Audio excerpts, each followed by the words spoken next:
Okay, this is going to be quick, rudimentary. It's on the cell phone, all right, the iPhone. I did the first hour on the bike today. It was pouring down rain. A couple of things I wanted to go over of the SHERCO. The 304-stroke version. I've had myself and another person test it out, and we both think that this 300 is absolutely awesome. The engine is absolutely sick. We could get a little bit more aggressiveness out of it. One thing that both of us noticed right off the bat is this bike has more engine braking than I felt in any other four-stroke in my entire life. So for the GNC styles, this stuff and the fast trails, single track, this thing is an absolute weapon. When you let go of the throttle, it slows you down. I didn't even have to touch the brakes other than when I climbed some tires at all. So engine's awesome. It's nice, responsive, and aggressive. But it could be a little bit more aggressive, like the 350 bikes that I've ridden and stuff like that. But this bike has the power band is so predictable and so controllable that it's just like a precision guided missile. Like wherever you point it and you turn the throttle, it goes. This is the most impressive four-stroke engine I've ever felt in my entire life. I'm gonna just say that right now. Between the KX 450s, 250s, KTMs, Yamahas, it feels kind of like a Yamaha, kind of, right between like kind of like a WR, like the WR, was it the 400s or something? It feels kind of like that, a little bit. But the bike feels, everybody thinks too, the bike feels like a two-stroke. What the heck? Who designed that? Because it feels so light and nimble that the only way you know that you're on a four-stroke is by the noise of the engine. It feels super duper light, nimble. It doesn't feel any different than my 300 right there, my 300 SHERCO. It feels no different than that weight-wise. It's just how the power comes on and the engine sounds. Like if you had a two-stroke speaker on this thing, you'd think it's a two-stroke. Wow, that's incredible.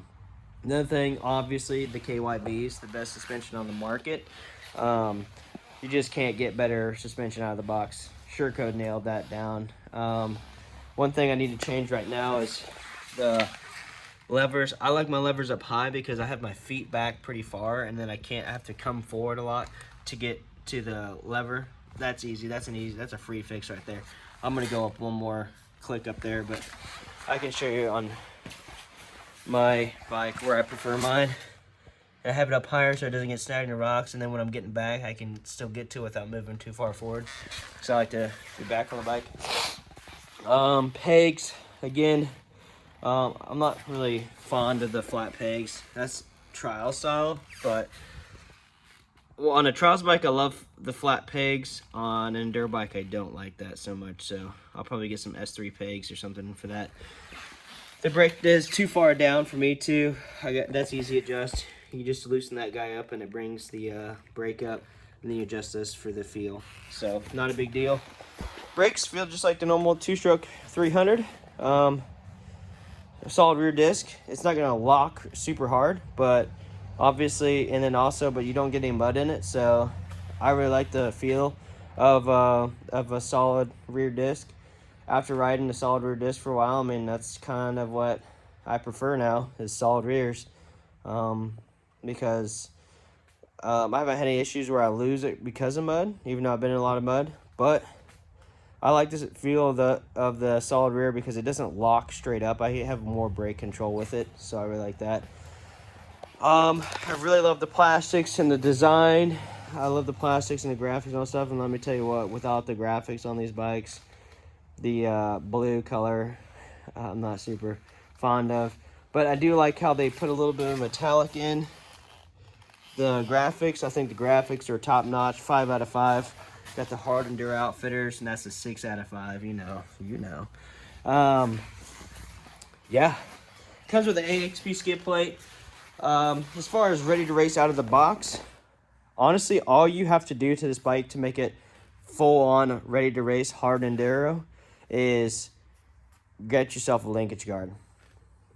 I mean, let's be honest. Let's compare and contrast ready to race. What ready to race really means. You could take this thing from the box, from the crate, put it together, and go race a hard enduro. You could do that same thing with this SHERCO. All right, and you could do some, jetting on the two-stroke SHERCO. This thing is a lot closer to ready to race. You could take this thing out and race it if you want, but caveat, KTM TPI without the Mach Sticker Enduro tune, you'll blow it up.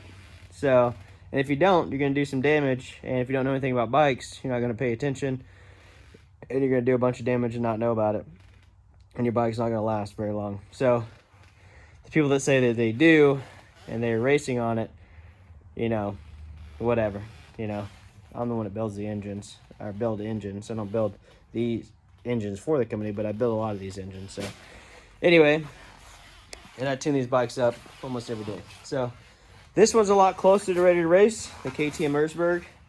I think the full-on factory version of the KTM Erzberg and the SHERCO is, I think you get more out of the SHERCO, to be honest. I mean, you don't get any of the fancy pull straps.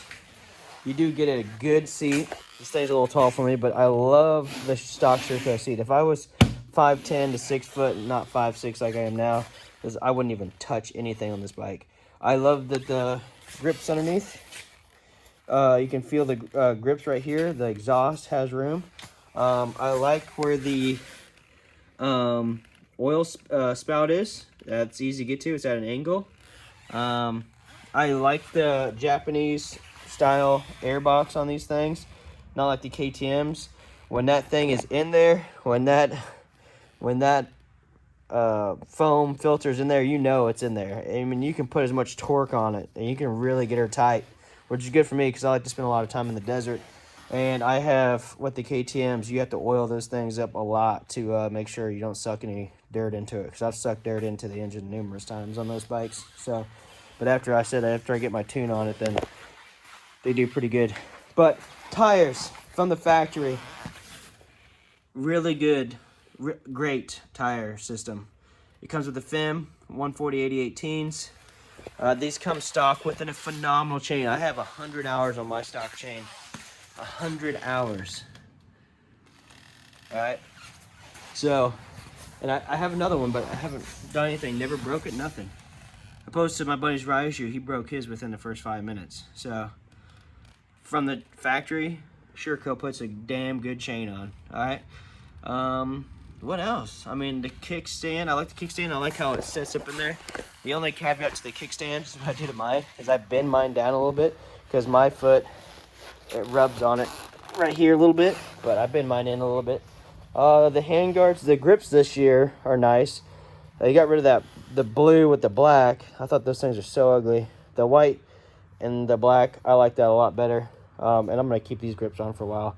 I like stock SHERCO grips, how they feel. I ran mine for like 30 hours. I like them.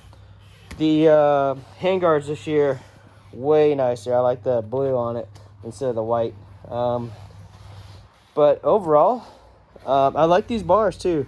I'm actually, I ride Astra bars, and everybody knows that I ride Astra bars. I love the Astra bars, but the stock SHERCO bars feel pretty good too.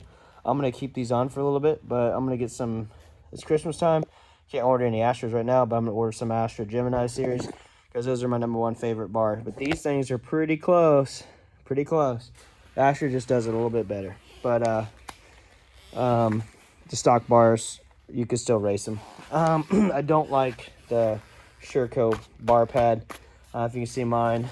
Astra sent me one too. I don't like big bar pads. I like these small Astra bar pads. Comes right up to my chest. It's perfect. The other one is just too, I feel like it's just too in my face, and I'm short, so. This bike has the AXP radiator guards. I have a pair of AXP radiator guards. That's the one thing that the KTM does, is that comes factory with radiator guards on the Erzberg only. But these don't come factory with radiator guards. The plastics on these things are absolutely the strongest, most durable plastics. I put 100 hours on my bike, beat the hell out of it, and I just put fresh plastics on and stuff like that. Don't worry about the graphics right now. We're working on that stuff. But anyway, I'm gonna get an Aries disc guard. I just ordered one of those, get those on there, and a front disc guard. I'm gonna get that ordered up too. And what else? I think that's about it. I mean, that's the first hour update. I'm gonna do another one at 5 hours for break-in. I'm gonna do one at 10 hours. Then I'm gonna do one at 25, at 50, 75, and 100. So right now, I think this bike's a 5 out of 5. I mean, okay, 4.95 out of 5. You can always do better, but this bike feels absolutely awesome. I'm super highly impressed. I highly recommend this bike. If you're getting, oh, one other thing, the 4-stroke guys, the guys come from 2-stroke to 4-stroke, and they think the flame out issues. I haven't had any flame out issues with this. I do need to adjust the clutch in. It comes stock a little far out, you know, and I have short little fingers, so I put rubber bands on mine just to, not to help pull it in, but just enough to bring that to me a little bit so it can't flare out, because these things will go out and then I can't reach. I mean, you can see I can barely reach there, so I just like to bring it in a little bit closer to me, you know. So, and that's where I like it, about it right there, and just keep it there so I can get, and I need to bring it in this way, and then I have the arc pieces on here so I don't break these off, and I like to be about right here, because that thing can break off in a race, and then I sand it. I'm gonna break it off on purpose and then sand it smooth, but I like to be right there, you know, just enough to get it like that. I had to put some grip tape on those too. As you can see on mine, how I have mine set up, boom, just like that. That's where I'm at all day, all right? And the same on this side, all right? Just like that. Just right at the edge, boom. And then it's enough to get to the middle finger. Do the Rich Larson, Jarvis, Larson, you know, and they both, you know, are masters in clutch control. So anyway, that's the first 12 minutes. I know we're going a little bit long, kind of on some tangents and stuff, but what do I think about the bike? It's fast. Love the engine braking. It's got some powerful engine braking, and it's going to take a little bit of getting used to, because I'm a 2-stroke guy, and I've ridden 4 strokes too. But anyway, plastics, graphics, everything is awesome. Only things I would change on it is it should come with radiator guards from AXP. They come with AXP. It should just come with a linkage guard. I mean, come on. I like the AXP, that you guys have an AXP on it, but it needs to come with a linkage guard. So 2 things, linkage guard, and what was the other one? I forgot already. So rear disc guard, linkage guard, and yeah, so, but yeah, it's a great overall bike. I love it. So yeah, anyway, this is Mach Sticker Enduro. Like, share, comment, and follow along. And this bike will be here at Mach Sticker Enduro to rent, but we haven't launched yet, so don't worry about that. We'll have the website up here soon, but we're gonna have some rental bikes. So thank you guys. Bye.